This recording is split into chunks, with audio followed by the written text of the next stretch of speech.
আসসালামু আলাইকুম my YouTube family. দেশ বা দেশের বাইরে যে যেখানে আছেন সকলকে আমার সালাম। সকলে সুস্থ থাকুন, ভালো থাকুন আর নেক পথে চলুন, এই দোয়াই করি আল্লাহ পাকের কাছে। আর আপনারাও আমাদের জন্য দোয়া করবেন, আমরা যেন সুস্থ সবল থাকতে পারি আর নেক পথে চলতে পারি। ফ্রেন্ডস, রুটি তো আমাদের বাড়িতে প্রায় বানানো হয়, প্রায় কেন রোজই বানানো হয়। তো রুটি এমন একটা খাবার সবার বাড়িতেই তৈরি হয়। তো আজকে আমি তালের রুটি বানাবো।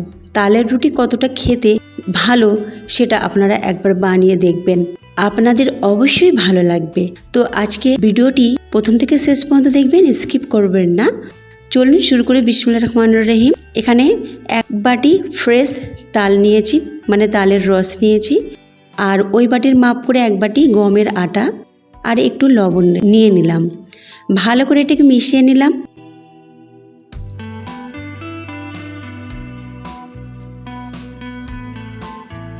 মেখে নেবার সময় আমার মনে হলো আরও আটা লাগবে, তো আরও হাফ বাটি আটা নিয়েছি আর একটু একটু করে এইভাবে মেখে নিচ্ছি।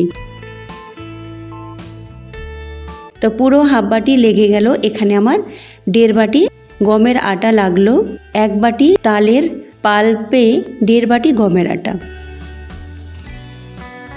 এবার এটাকে সফট আর স্মুথভাবে মেখে নিতে হবে।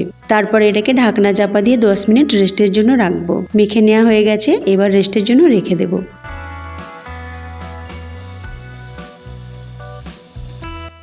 ফ্রেন্ডস, আজকের রেসিপি যদি আপনাদেরকে ভালো লাগে তো প্লিজ একটা লাইক করবেন। তার সাথে যারা নতুন রয়েছেন সাবস্ক্রাইব করে পাশে থাকা বেল আইকনটি ক্লিক করবেন। তার সাথে একটা কমেন্ট অবশ্যই করবেন। কমেন্টে জানাবেন কেমন আপনাদের লেগেছে আজকের রেসিপি। তার সাথে আপনার ফ্রেন্ডস রিলেটিভদের কাছে শেয়ার করবেন।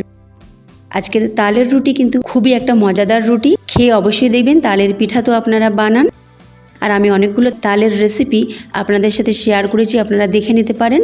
তাই ভাবলাম আজকে তালের রুটি বানানো যাক, তাই আপনাদের সাথে শেয়ার করছি। তো আমি এখন 4টে রুটি বানিয়ে নেব, আর বাকিটা পরে করব।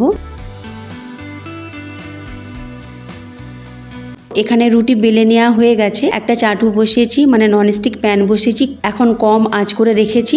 এক পিঠ যখন সেকে নেওয়া হয়ে যাবে তখন উল্টে দেব। তারপরে গ্যাসের ফ্লেমটা জোর করে দেব।